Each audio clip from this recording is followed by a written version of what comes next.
the microphone. When you work with theatre people, you know, they don't like you using the microphone, dear boy. Project, project, they say, project. So I will project and wander up and down a little bit because the camera might get in the way otherwise. Yeah, hello, yes, that's right. Hello. That's good. Let me begin by just telling you, as everybody has had a copy of the book, just a little bit about the story of the book, because it relates to the subject of the lecture, actually. I don't know whether you know or remember, but a few years ago, the director of the British Museum, Neil McGregor,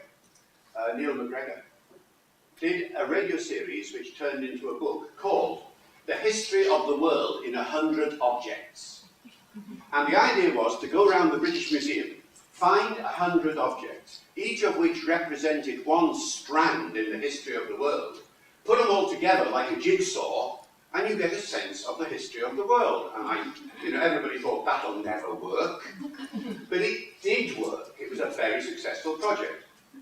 And then one day, at one of those publisher lunches, you know, where the drink flows freely, and you'll promise anything. The director of Profile Books, Andrew Franklin, said, "What about the history of the English language in 100 words?"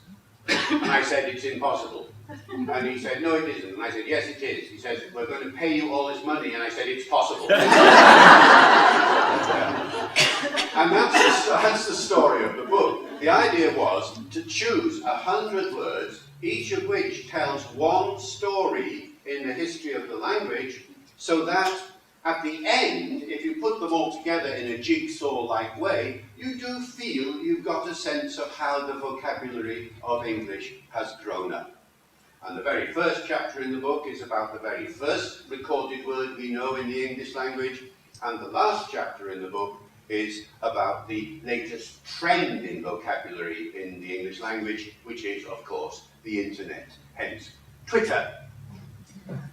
And let me start there, because the talk this afternoon is called The Future of Language, or it might even have been The Future of Languages, because the two things are bound up with each other.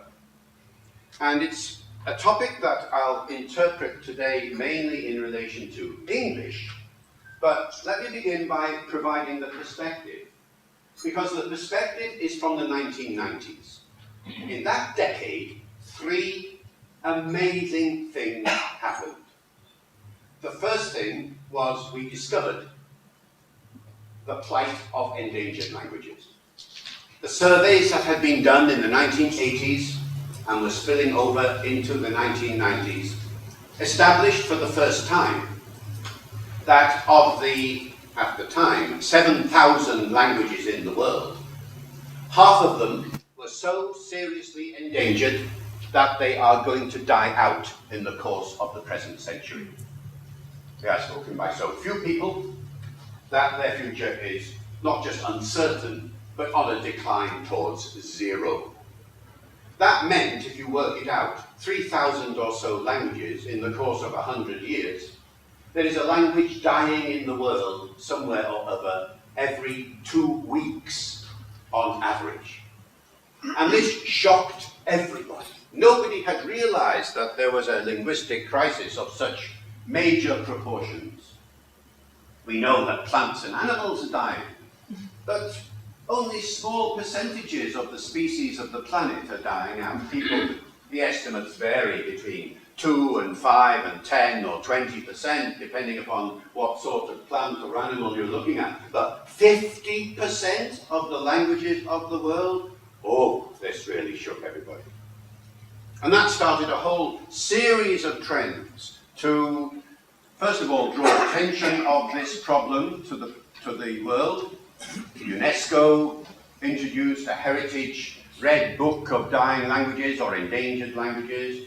All over the world, people started putting together organizations that would draw public attention to the problem and to get minority languages given various types of respect and so on, disassociated from any political kind of history that may have been earlier, of course. And so you get languages now recognized as an intangible heritage, by UNESCO, and there is a great deal of awareness. And over the world, there have now been projects to document and revitalize some of these languages. Of course, for many it is too late. They will indeed die out. And that's why the figure of 7,000 is now nearer 6,000, in fact. But at the same time, there have been some very successful projects to revitalize these languages, and some very successful projects around the world. I come from Wales, as you just heard. My second language is Welsh. Welsh was on a dying course, but now it's very active and the numbers are growing. It's still small, but one would say that Welsh was one of the successful regeneration stories of the 20th century. So that is the first trend that we discovered in the 1990s. The second trend, now what's the verb? Not discovered, but realized for the first time as a scientific fact that English had become a global language. You know, nobody really realized it before. They knew it was widely spoken, but for English to be a global language, it means spoken in every country in the world by a significant number of people, and recognized as the #1 foreign language to be taught in schools, if not #1, then definitely #2, and before the year 1990, 93 or something like that, nobody really knew that. But thanks to various organizations such as the British Council, surveys are done, people begin to realize just how many people are speaking English in various places, and I'll tell you the statistics in just a moment.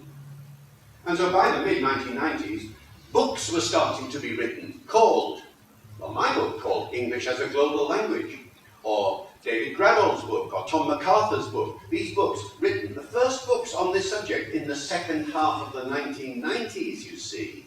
It is really a relatively recent time when people have recognized officially that English has become a global language. So that was the second trend. Then people, of course, tried to relate these two trends and said, the reason for the dying of languages around the world is because of English. Well, that was too simplified in correlation. The reason languages die, there are many reasons why languages die out.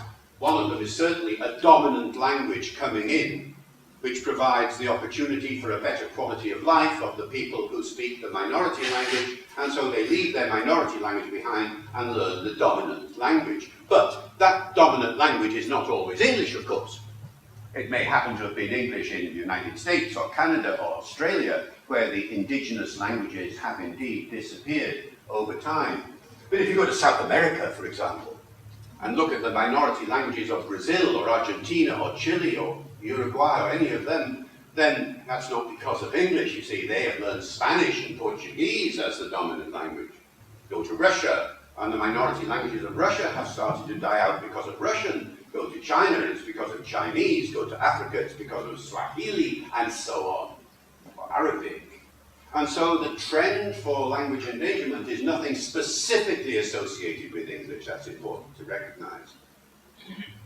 In both cases, in the endangered language scenario and the English language scenario, both of these, however, are affected dramatically by the third trend that arrives in the 1990s, namely the internet.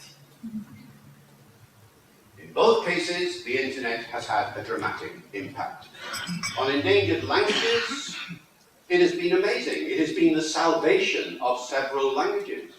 Because if you speak an endangered language and you want to get in touch with the sporadic people who speak it in various parts of your country or even around the world, it was impossible before the internet came along. Now it's dead easy. You can have a virtual speech community of your endangered language speakers who might be in New York or San Francisco or wherever they might be. And there are several endangered languages that are now living on the internet in a way that was never possible before. So for endangered languages, the internet has been a boost. For the English language, of course, it's presented us with a completely different scenario from what existed previously. Previously, if you had heard that English was spoken in, shall we say, South Africa, how on earth would you have encountered that English, that dialect, that variety of English that was spoken there without going to South Africa or coincidentally meeting a South African somewhere. On the internet, it's now so easy. You just type in whatever you want to type in, the name of the newspaper from Johannesburg, and there it is on your screen. Or if you're interested in speech, there are dozens of South African English sites now where you can hear the South African accent and any local vocabulary and all the rest of it. It is so easy to explore the varieties of English around the world now, thanks to the internet. The internet, of course, is very recent. It's too soon to generalize the results of this technological revolution on a language, whatever the language, whether it's endangered or English or Czech or anything. I mean, what has been the effect of the internet on language? Too soon to say. Think of the dates, you see. The World Wide Web arrives in 1991. Only 1991. When did you first send an email? Think back, those of you who are old enough, or I should say less young. If you're below a certain age, of course, you've always sent emails. They've always been in your life. But for those of us who are slightly age endangered, shall we say, we never sent emails before about 1995 or 1996 or something like that, did we? When did you first do a Google search? Well, you couldn't have done that until 1999, because there was no Google until then. When did you first send a text message, if you ever did, on your mobile phone? You couldn't have done that until about the year 2000, 2001, which is when that technology became easy to use. When did you read or write a blog? If you did, then that wouldn't have been until about 2003, when that sort of technology became easy to use. Instant messaging is early 2000s. Facebook is 2004. YouTube is 2005. Twitter is 2006. We are talking about a very recent trend here. Very recent. And as a result, it takes time for language to be influenced by trends of this kind. Of course, there is always a novelty effect. You notice the new things straight away. You notice some of the new words that are coming in very, very quickly. You notice some of the new abbreviations that especially young people have found so delightful, like, you know, LOL and all this sort of thing. But these are novelties. These are novelties. And whether they have a permanent effect on the language, we do not know. We simply do not know. Already there are signs that some of those novelties are wearing out. When all those abbreviations came in, you know the sort of thing I mean in English. You do the same thing in Czech, I guess. C for the word see, U for the word you. A word like later has a number 8 in the middle because it's L8. That kind of thing. Very, very popular, round about the year 2000, 2002, 2003. Peaked in popularity in Britain round about 2006. I was in a school not so long ago where I was talking to the sixth form, you know, the 17-year-olds. And one of the things I do when I go into schools is we get a collection of their usage. And so we get their text messages and they collect them for me in advance, and then we look at them. 5 years ago, those text messages were full of abbreviations. In this school, recently, there wasn't one. I said to the kids, "Where have your abbreviations gone?" And they looked at me as if I was from another planet and said, they're not cool anymore. Said this 17-year-old to me, "We used to do that when we were young."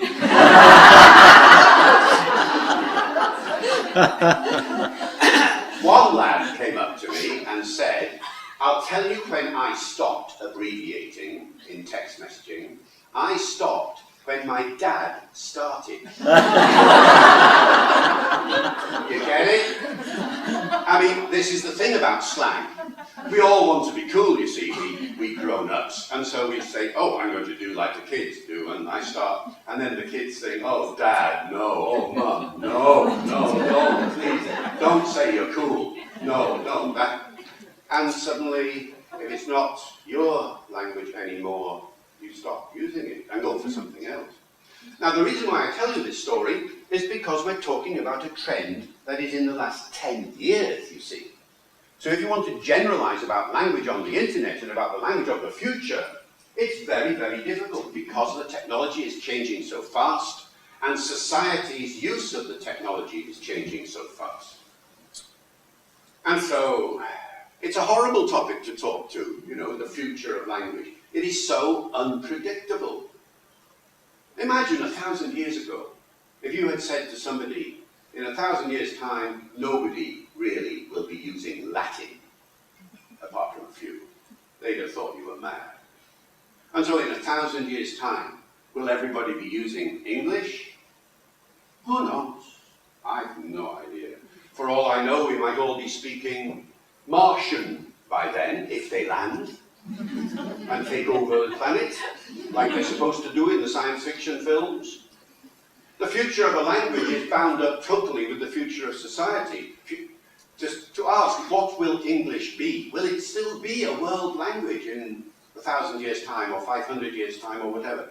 It's impossible to predict. You're basically asking, what will the future of society be like? And particularly, you're asking, what will be the political power relationships between the countries of the world be like? So there are obviously scenarios where you would say, perhaps in 100 or 200 or 500 years' time, we'll all be, Chinese could be the world language. Or Spanish could be the fastest growing language in the world at the moment is Spanish. Because of South America and Mexico and so on, mainly, not because of Spain, of course. Or in another scenario, Arabic could be the world language, and you only have to let your imagination start to run, you see. But at the moment, of course, these are long-term projections. At the moment, there is no hint of any other language becoming global other than English. That's the thing. You might go to China, as many of you I'm sure have, and what are they doing in China? Are they going around saying with placards, make Chinese the world language? No, they're not. They're all learning English. And this is the pattern the world over. There is no hint of a decline in the enthusiasm for English anywhere. And let's just review the statistics for a moment to see what's going on. Before I do that, I should give you a warning. Nobody knows how many people speak anything anywhere. We do the best we can, but censuses on the whole do not ask about language use. They ask about ethnicity and religion and so on, but what is your first language? What is your second language? Most censuses don't do it. And they certainly don't do anything that IELTS would recognize as being sophisticated. They don't make a distinction between can you listen to English, can you speak English, can you read English, can you write English. You just don't get that kind of question on census forms. And so nobody knows how many people speak English, really. But one guesses, one does the best one can, one goes to sources like the British Council and elsewhere and puts together all the statistics. So if anybody ever comes up to you and says with great confidence, I'm going to tell you how many people speak English, you just say, I don't believe you. I'm not going to tell you how many people speak English. Well, I'm giving you the best estimates. You have to make a distinction between first language, second language, and foreign language. First language, people who speak English as a mother tongue, or as a father tongue, if you prefer. Or as a parent's tongue, if you avoid the issue completely. So we're talking about Britain, Ireland, United States, Canada, Australia, New Zealand, South Africa, the countries of the Caribbean, and a sprinkling of other territories around the world. And the number here is around 450 million, plus or minus 50 million, because nobody quite knows how to deal with the countries like Papua New Guinea, where they speak top Pidgin, the Pidgin language, derived from English, but it's so different from English. Do you count it as English or not? And there are 60 or 70 Creole and Pidgin languages around the world, and they're all based on English, but do you count them in? Well, we're talking 50 million or more people here, so that's why the figures are all a bit uncertain. 450 million speakers of English as a first language, therefore. People who speak English as a second language, that is in countries where it has some official presence. It's the official language of the community, or the second official language, or a special regional language or something. Countries like India and Ghana and Nigeria and Singapore, and about 60 countries altogether. How many people speak it in those countries? We have no idea, but the estimates go from 400 million up to 800 million or more. How many people speak English in India? When I was last there, I was boring everybody by saying, how many do you think? How many do you think? And the estimates went all over the place. Most people think that about a third of the population of India is now capable of carrying out a conversation in English with a domestic subject matter, not a very high intellectual level, maybe with a few mistakes here and there, but who's counting? They're intelligible, they understand what you're saying, you understand what they're saying, as long as the subject matter is pretty domestic. A third of the population, that's, well, what is that these days in India? That's 400 million people or more straight away.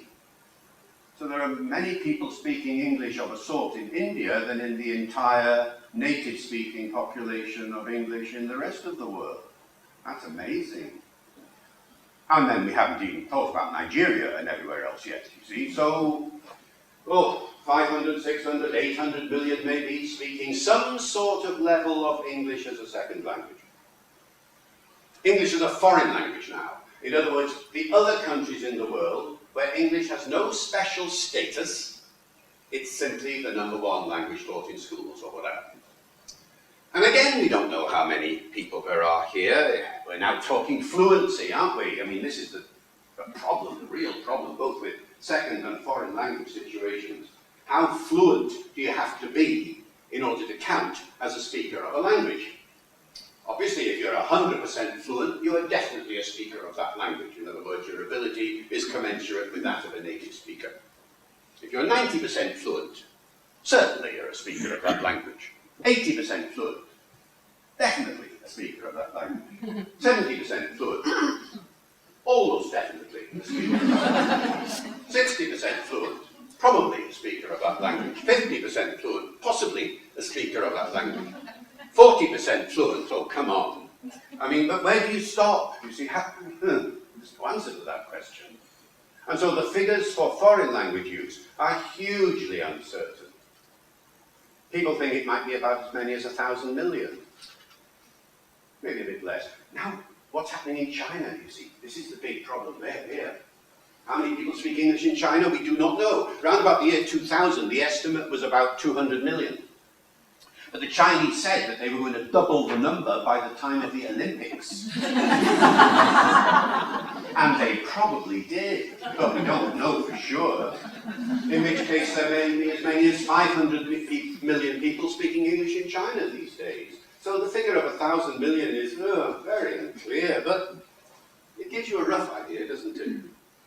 And if you add these three figures together, 1,000 and 800 and so on, you get the figure that you see most often in the textbooks these days, that English is spoken in the world by 2,000 million people, by 2 billion people. A third of the world's population, more or less. That's the most often quoted figure, and that's where it comes from. The figure in absolute terms is not so critical. The interesting thing is to note the ratio of speakers. That for every 1 native speaker of English, there are now 5 non-native speakers of English. That's the crucial thing. The centre of gravity in the language has shifted from people like me to people like you. Those of you who are not native speakers, I mean. And insofar as the future of a language is dictated by the numbers of people who speak it, then your influence on the future of the English language is going to be greater than native-speaking people. It has to be that way. Apart from anything else, the distinction between native and non-native speech is blurring in a way that never existed before, or at least not very often. Here's an example to tell you how sometimes you can't tell, you just don't know whether a person is a native speaker or not. I was in the Emirates a few years ago, And there I met a German industrialist, an oil man, who spoke German, of course, as his mother tongue, and English as his second language. There he met and fell in love with a lady from Malaysia, who spoke Malay as her mother tongue and English as a second language. So the two of them courted. Do you know that nice old word? They courted each other in English because there was no other way. They get married, they have a baby. They decide that they will use English to this baby as the first language of the home. They will also sometimes use German and sometimes use Malay, but English will be the main language of the home. Because they think ahead, when this baby goes to a creche or a nursery down the road, there'll be all sorts of other kids there, and English will be the dominant language there. They want this baby to grow in that environment. So here we have a baby learning English as a foreign language as its mother tongue. English as a foreign language as its mother tongue. What a strange kind of English that is going to be when you know the two people concerned. The German guy had a strong German accent. The baby is going to grow up thinking that this is the way that you speak English.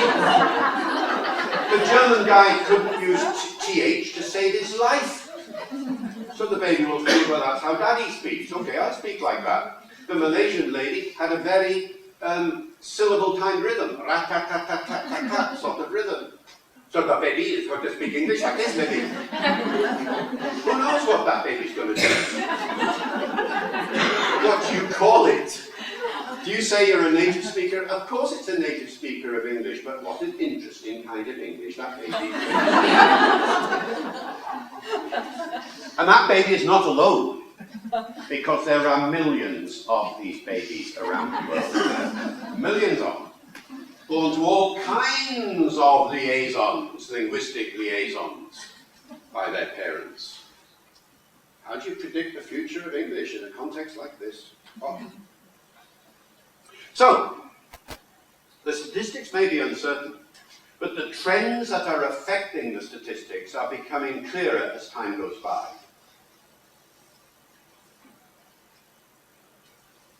If one is to summarize the future of a language like English, the best way of doing it is to look at the recent past, because that's where these trends emerge in the first place. So let's look back for the last 50 years at where the language has come from, how it has become global. And this historical perspective, I think, is very important before we start looking at future trends, because actually the future trends are those recent trends writ large, written large. Imagine it like this. You're in the 1960s, when English is beginning its path towards global presence. You are in charge in Nigeria, shall we say. Now you've become independent. This is the beginning of the great independence movement around the world, isn't it? The number of nations in the United Nations in the 1940s is in the order of 50. Today there are some nearly 200 nations in the UN. So the number of nations wanting to talk to each other and thus use a global language has quadrupled in the last half century, really. And it was in the 60s and 70s that that independence movement grew, with so many countries in the world leaving behind their colonial past and taking on a new identity. So you're in charge in Nigeria in that scenario. Now what are you going to do linguistically once you've achieved your independence? All over the English-speaking world, people thought like this. Right, we're independent now. Let us get rid of the language of our colonial oppressors. And let's have a local language to symbolize our newfound identity. Get rid of English. Oh, and by the way, if it was French, French. If it was Spanish, Spanish, and so on. But today we're talking about English. Let's get rid of English and have a local language. Now, you're in charge of Nigeria. You look around you, and you see 450 languages in your country. Which one will you choose to be your future? and you suddenly realise you can't choose. You could choose that language, but they will not like it. And if you choose that one, they will not like it. So reluctantly you say to yourself, maybe we better stick with English then. At least everyone hates it equally. Better the devil you know. And that's what happened, you see. That's what happened. All over the world, people said, we'll stick with English. Because, well, we know it, we're familiar with it, we've got materials for teaching it, and so on. But then the amazing thing happened. The amazing thing happened. Though if you're a linguist, it's not amazing at all. It's perfectly predictable. They said this: yes, we will continue to adopt English, but we will adapt it to make it ours. We will change it. And this was quite a conscious process in many countries. I know because I was there, in the sense that in the 1960s, I was running a project called A Dictionary of English-Speaking Peoples. It was never published because it became too large. But at the time, I wrote to, not all, but most of these newly independent nations, to the universities and so on, and said, look, what are you doing in relation to English? And almost all of them wrote back and said, well, we've got a project to develop Nigerian English, or Ghanaian English, or Singaporean English, and so on. And they gave me lists of the new words that were coming into English in those countries. They were small lists then. Today, 50 years on, these lists have become dictionaries of Nigerian English, Ghanaian English, Singaporean English, and so on. And what you have to appreciate is the size of these dictionaries. Extraordinary size. A dictionary of Jamaican English, for example, contains 15,000 words. 15,000. A dictionary of South African English contains over 10,000 words. Now, these are words that are known only in the area in question, or possibly just slightly outside. So, for example, South African words might be used in Zimbabwe, or Namibia, or somewhere. What sort of words are they? Well, they're mainly loan words from the other languages in the area. Words to do with the plants and the animals of that country. Words to do with the myths and legends of that country. Words to do with the folk identity, folk songs, food and drink. All this, you suddenly realise there's a huge cultural vocabulary that grows up when a country says to itself, let us express our cultural identity in a language that it was never designed for. English, in this particular case. And suddenly, in English, you get thousands and thousands and thousands of new words and idioms coming in that were not there before. Most of them, as I say, are from the other languages. So in South Africa, Afrikaans and Zulu and Xhosa and so on lend words into English repeatedly. But also you get local English words developing new meanings. And this mustn't be underestimated. A significant number of the words in the South African dictionary, for example, are perfectly familiar-looking English words, but their meaning has changed. So the first time I went to South Africa, for instance, we're driving along the road, British Council car, of course. We're approaching a notice, and the notice says, robot ahead. Robot ahead? I turn to the driver. I say, robot ahead? What's robot? The driver nearly goes off the road. He's so surprised to be asked such a question. He says, robot? You don't know what a robot is? You know, what's a robot? Robot is obvious. Well, what is it? It's a traffic light. Robot is the South African word for traffic light. So in South African English, you hear people using sentences like this. Turn left at the robot. The turning is 3 robots ahead. There's something wrong with the robot. So, you soon get used to it. And once you know, and then you feel really quite local. You know, it's just found by the robot. You know? I speak South African English perfectly. You know? But of course you don't, because there are another 10,000 words like that. And it takes a long time to learn that sort of variety. Now the thing is, this is the universal trend right now. All these newly evolving parts of the world, newly evolving I mean in language, right? Not in identity of course, only. They're all adapting English in that way.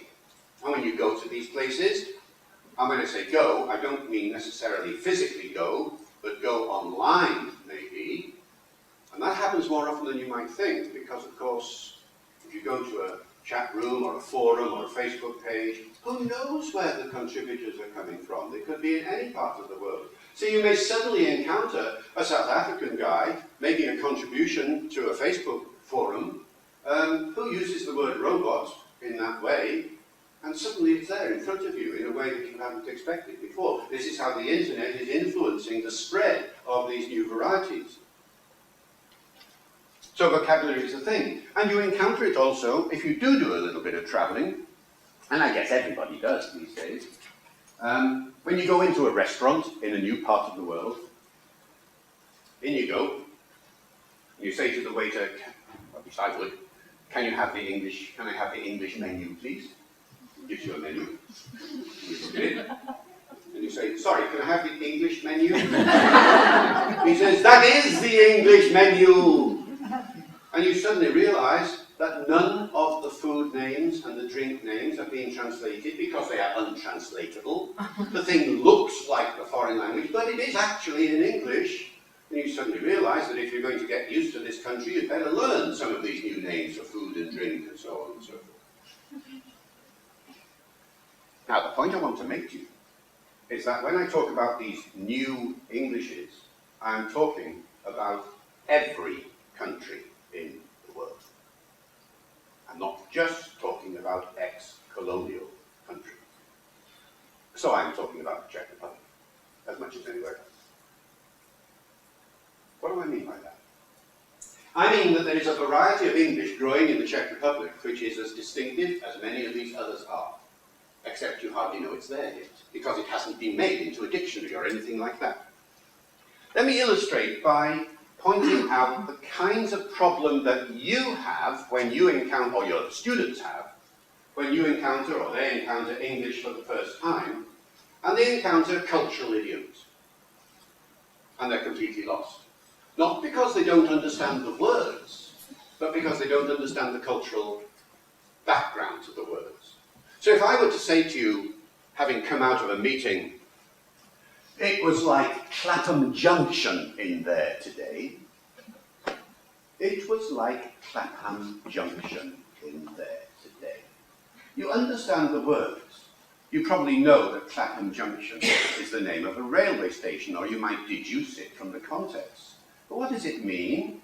In order to understand the sentence, you have to know that Clapham Junction is the craziest railway station in the country. It is the railway station in England which has more railway lines coming from more directions, lines out of Waterloo, London, lines out of Victoria, London, all crossing in all sorts of ways, platforms in all directions. You always get lost in Clapham Junction.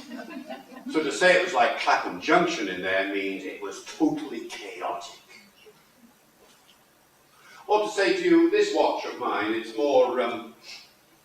more Portobello Road than Bond Street. What does that mean? Well, you've got to know what Portobello Road is and what Bond Street is. You need to know that Bond Street is a posh market street. Portobello Road is a street market where the watches are probably fraudulent and cheap anyway, definitely. So I'm basically saying I've not got a very expensive watch. Which happens to be true, actually. How many phrases are like that in a language?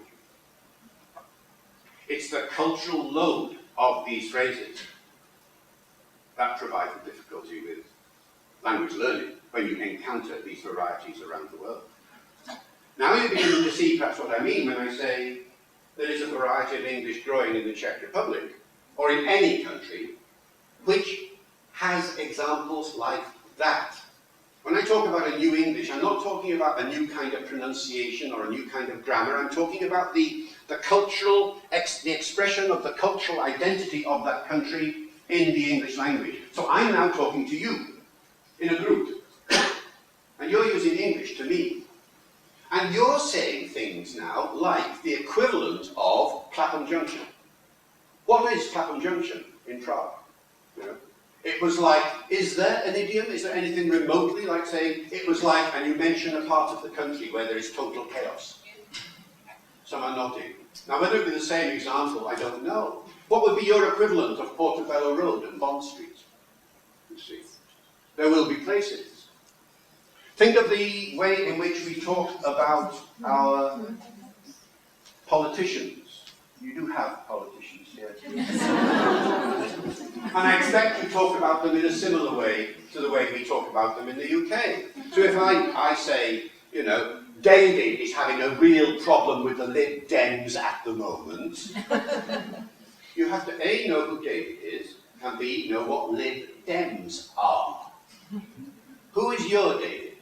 What is the nickname you use for the august person who runs this country? There will be at least one. Perhaps some of them are not speakable in public, I don't know. But, you know, this is the thing. You have nicknames that you know without a second thought. I am talking to you in a group, and it's nice and informal. We're having some drinks together, so there's no kind of self-consciousness. You start talking to each other about something that was in the newspaper today.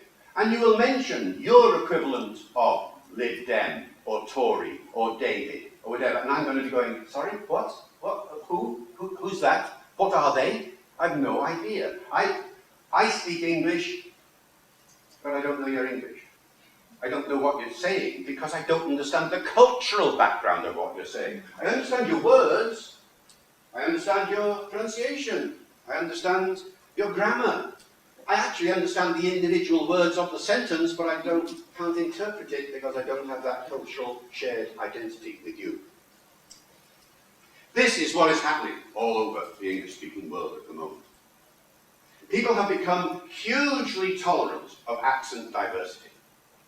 Once upon a time, organizations would teach only one accent, wouldn't they? For Britain, it would be received pronunciation. For America, it would be some sort of general American. These days, you're getting all sorts of accents everywhere. Because most of the teachers in the world are not native speakers, and those that are no longer speak received pronunciation. Only 2% of the population of England speaks RP these days. Most speakers of RP are in Moscow or somewhere. As a result, the kind of accent you will hear from native speakers will no longer be the classical received pronunciation that you may have been teaching yourself, that you learnt yourself, and the one that you think is still the one to teach as the primary model for language teaching.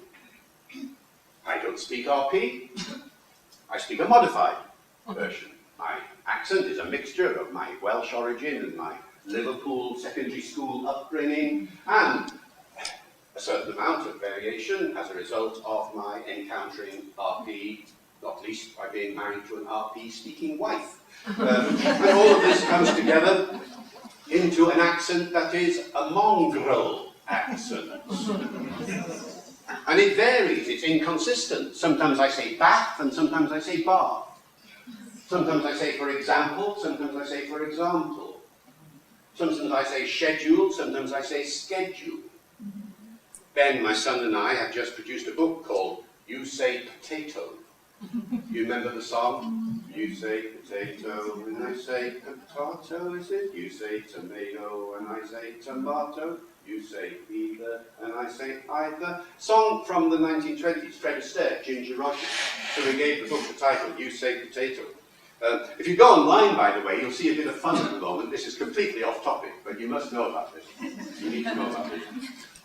We decided to put up a website called yousaypotato.net. And on it, you can record your individual version of potato.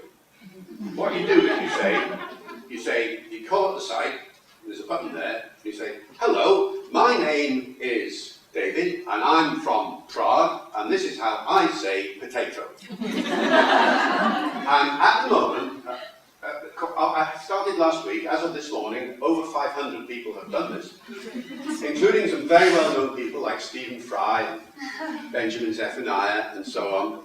And it's great fun. And when you call up, you'll see the map of all the potatoes all over the world. As far as I know, as of this morning, not one yet from the Czech Republic. By this evening, I want to see some of them. But anyway, that's really off topic. But the point is, it is illustrating the point that there is huge diversity in accent use around the world these days. These are all speakers of English. There is no distinction being made between a native speaker and a non-native speaker on this site. So long as the person is clear and intelligible, the accent does not get in the way of communication, people are now increasingly tolerant of accent variation. You will hear it on the BBC. Once upon a time, the only voice on the BBC was RP. Not anymore. You'll hear Scottish-tinged voices, Welsh-tinged voices, Irish-tinged voices, all sorts of things up there. Not very broad accents, one has to be intelligent, of course, but enough there to recognise the identity of the speaker. And this is the same for you. There should never be, not any longer, surely, there should never be any compulsion to lose your accent so that you sound like a native speaker. Why do you want to lose your identity in that way? I love the accents of the world and the diversity of linguistic flowers that exist in the world garden of languages. I love the Czech accent. I love the French accent. I love the Spanish accent and so on. I don't want these lost. There's only one type of person that needs to lose their accent so completely that they are totally identified with the native-speaking population, and they are spies. I think that's the only profession, I think, where they need to lose their identity. So it's completely assimilate, so you can't tell where they're from. Apart from that, nothing wrong with accent diversity. And increasingly, bodies are recognizing this, so they're not penalizing you anymore, as once upon a time they would, for a pronunciation shift in your local accent, in an exam situation, for instance. Examiners, I find, are much more tolerant these days of accent diversity. By accent, of course, I don't just mean vowels and consonants, I mean the intonation and rhythm too. This is, of course, the most noticeable trend when you look around the English varieties around the world. If you say to me, what are the most distinctive features of these new varieties? Point one, I've already said, vocabulary, yes. Point two, grammar? No. There isn't that much grammatical variation amongst the new Englishes of the world. Even the two longest established, British English and American English. How many grammar differences are there between those two? Not very many, a couple of dozen really. Americans say gotten, and British don't, at least older British don't. My son says it all the time. It was quarter of instead of quarter to. I just ate instead of I've just eaten. Well, there are a few differences, but there are not that many. Grammar is not a big deal. But pronunciation, it's rhythm. That's the most noticeable thing.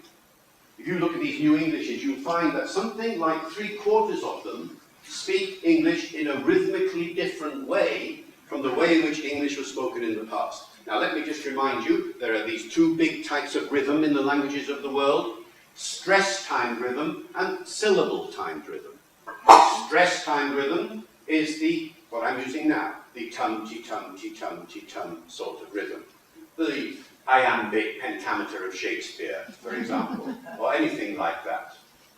Elegy in a Country Churchyard, the curfew tolls the knell, party day, ti-tum-ti-tum-ti-tum. That's the traditional heartbeat of English rhythm, isn't it? It's not just poetry, of course. The kind of speech that I'm saying to you now, is tum-ti-tum-ti-tum.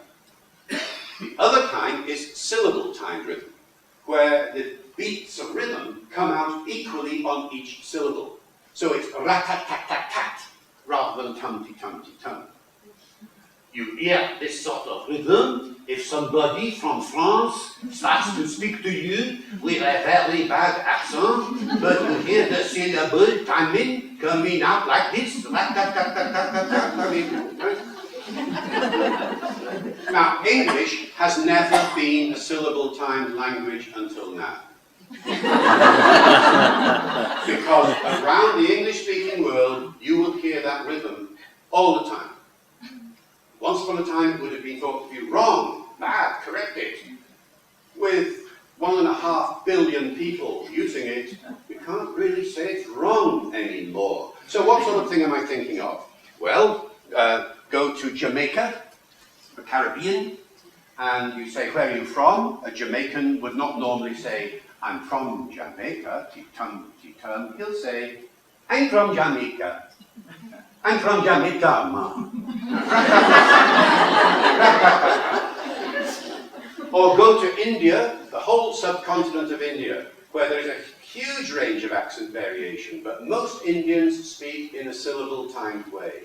So instead of saying, the consequences of what I'm saying are very important, T-tum, T-tum, T-tum, you get, the consequences of what I am saying are very important.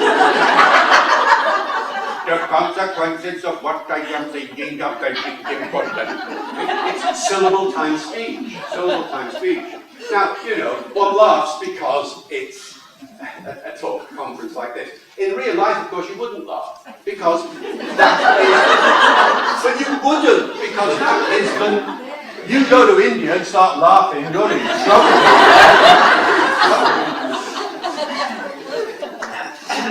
You know, these are the trends affecting English worldwide. Go to Nigeria, you'll hear it. Go to Ghana, you'll hear it. And the point I'm making now, to go back to the internet at the beginning of the talk, is that whereas previously you wouldn't have encountered these kinds of speech very often, unless you happen to have a student from that area and he's just on his own, and so therefore you think he stands out and therefore you'll correct his speech. But go to his country and you certainly find everybody speaking like that. These days, you will regularly encounter such speech because of the way the internet is going. The internet, you see, the latest trend in the internet, as you well know, is the move from written to spoken. The internet traditionally is a graphic medium. One types all the time, and up it comes, writing. It's a written medium. But in the last 10 years, we've seen it increasingly becoming a spoken medium, with things like Skype and YouTube and all of these audio contexts. Now, the industry tells me that in the next 5 to 10 years, the internet will become 50% audio, at least. So suddenly we will not be typing to each other anymore, we will be speaking to each other. And the software will translate your speech into the written language. It's called speech to text. The technology already exists. You can try it out online. Speak carefully. At the moment, the software doesn't like it if you speak too fast, or if you have a very broad regional accent, or if you use too many proper names. It doesn't like proper names very much. But if you say to your computer, hello, computer, this is, up it will come on the screen, and it will be 90% or more accurate. So, that kind, and at the other end, of course, it's translated into speech back to you. So, the internet is becoming increasingly audio, and as the software improves, so you will hear these regional accents more, you'll find the software coping with them more, and you'll see new Englishes on the world, on the screen, in a way you never did before. What are the implications of all this for the classroom? Well, at the moment, two, chiefly. The distinction between production and reception, or production and comprehension. As far as production is concerned, I don't actually think for the moment anything changes.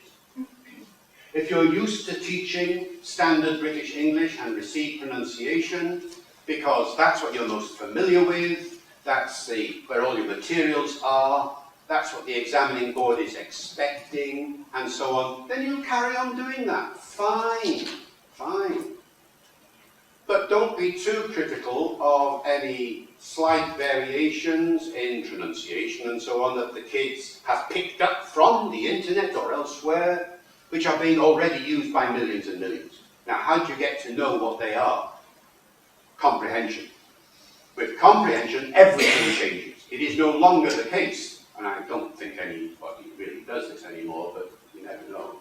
It is no longer the case that a student should go through an English learning exercise having experienced only one variety of the English language, namely British English with the C pronunciation.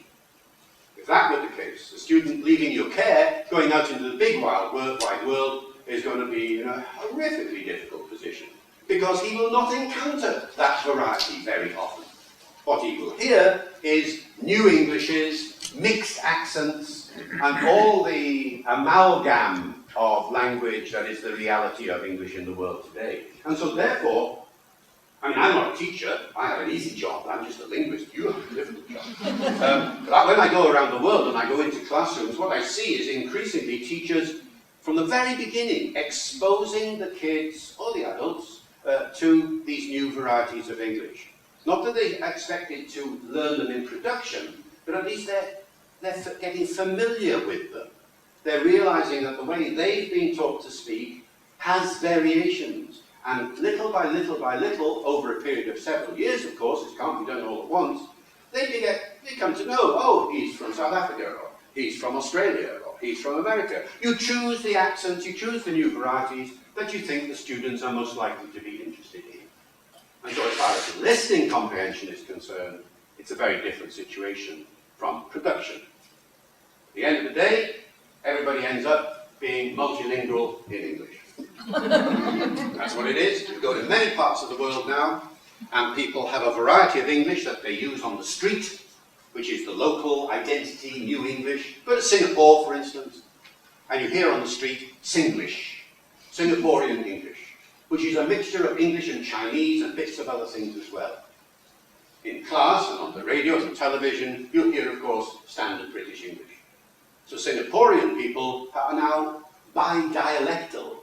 Bilingual? No, bidialectal. They have two dialects of English. Technically, in linguistics, it's called diglossia. They have two varieties that they use for different purposes. And this seems to be the way things are going. The situation is indeed becoming more complex. Oh yes. Once upon a time, it was so easy. There was British English, there was American English, and we knew where they were, where we all were. Now there are all these new varieties and all these different strata of English operating together and interacting. It has become more difficult. I do have the easier job.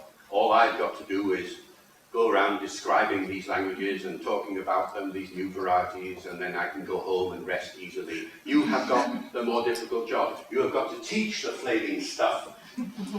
There is no more difficult job in the world than working with language professionally, either as an interpreter or translator or as a language teacher. If I was in charge of the world, the first thing I would do is I'd increase the salaries of all teachers by 10. But I'm not in charge of the world. I'm just here to talk to you this afternoon. Thank you very much.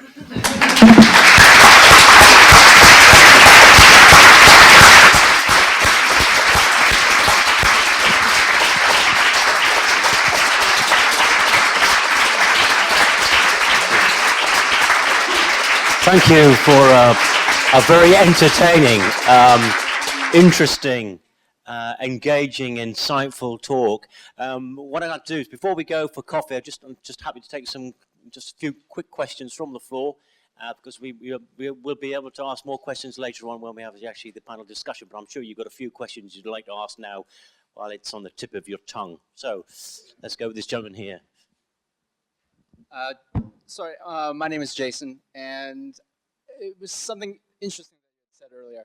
You used the example of robot in South Africa for meaning something completely different from what standard English understands as robot. Here in Czech Republic, a lot of Czech students use the term robot as well to mean a mixer. And they call it a robot in classes. That's true. We got it from you in the first place, so I'm not surprised to hear this. As teachers, supposedly the students look up to us as this certain standard of English. Is it our job to also tell them that no, robot is our understanding of robot, or keep it as a cultural English word for what the Czechs use? My experience is that most students are pretty intelligent guys. And almost they know more about a certain kind of English than you do, because they go to places you don't go to. In places like Facebook and so on. And so they're encountering a kind of English that they know already is being widely used out there. And if they come up to a teacher and mention this, and you say, no, it doesn't exist, or it's wrong, or something, your credibility disappears. And it's so easy to say, yes, this is another way of using it, and you try and define the context in which it's used, so that the students become, as it were, in control of the situation. If they know that a word has two different meanings, one in context A and another in context B, and they're familiar with the different contexts, then they're in a state of power. They can choose the right word at the right time, or of course they can make a joke by choosing the wrong word in a context, like we often do when we're playing with language.